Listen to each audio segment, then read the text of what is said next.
Hi, welcome to Branding Irons Unlimited.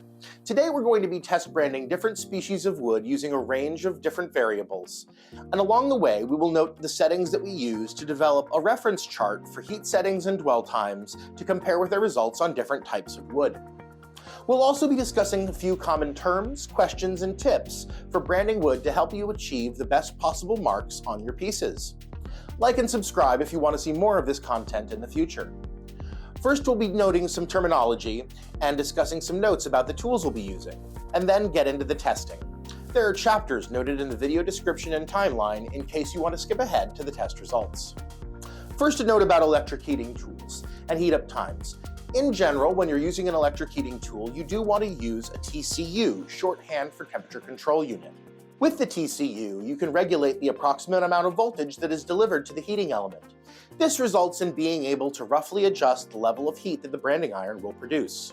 After connecting the iron to the TCU and then the TCU into the wall socket, set your desired starting level on the TCU and allow at least 15 to 20 minutes for the iron to heat up and stabilize the selected heating level. Now let's talk about hardness. Wood is generally grouped into two categories, softwood or hardwood. Similar to how minerals are rated on the Mohs scale of hardness, the hardness of wood species are measured on a range called the Janka scale.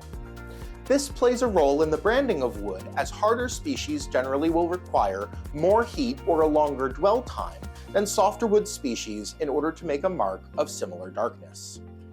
Now, what do we mean by dwell time? This refers to the amount of time that the heated surface of the branding iron is held against the surface of the wood.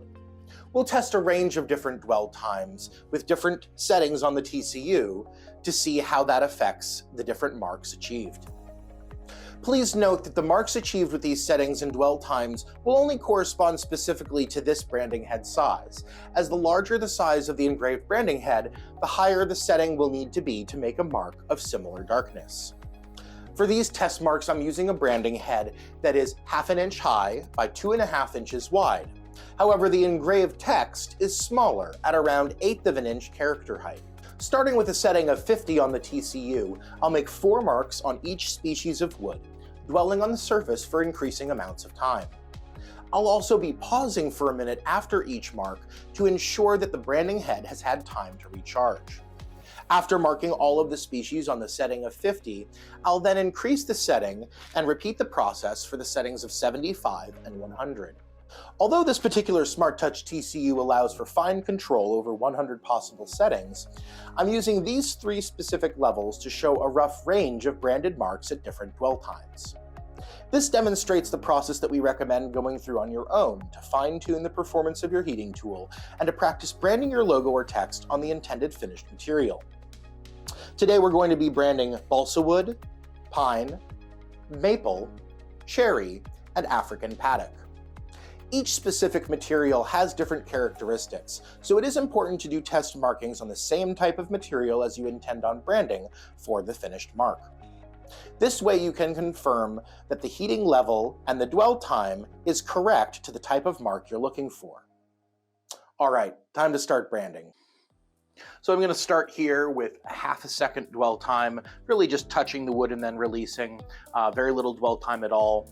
And then we'll proceed with letting the iron recharge for about a minute to make sure that it's back up to a similar level as what we started at. And then I'll make a mark at 1 second, 2 seconds, and 3 seconds.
Now, just because some of these branded marks are too dark doesn't mean that they aren't able to be cleaned up. By sanding an over-branded mark, you can lighten it up and improve the clarity and legibility of the design. Another technique that can be helpful to minimize ghosting around the branded mark is to wet the area slightly where you will be. This helps to protect the adjacent areas of the wood grain next to where the hot iron is being applied. When possible, it is always better to brand wood that is smooth and flat to ensure even application of your branded mark to the wood surface. When marking wood that is rough or uneven, distortion or degradation of the branded mark can occur and will result in a loss of legibility. We often get asked how large the branding mark should be. While this is mainly determined by your individual aesthetic preference, a few other factors can also play a part in the decision. You should consider the size of the object you plan on marking, and the available flat, smooth area that will be able to be branded. Additionally, you should consider if you want the branded mark to be large and the primary focus of a piece, or if you prefer a smaller brand that serves as identification for the woodwork you've produced. The smaller the brand, the less fine, complex details that can be achieved, and it may be harder to make a branded mark with sharp clarity.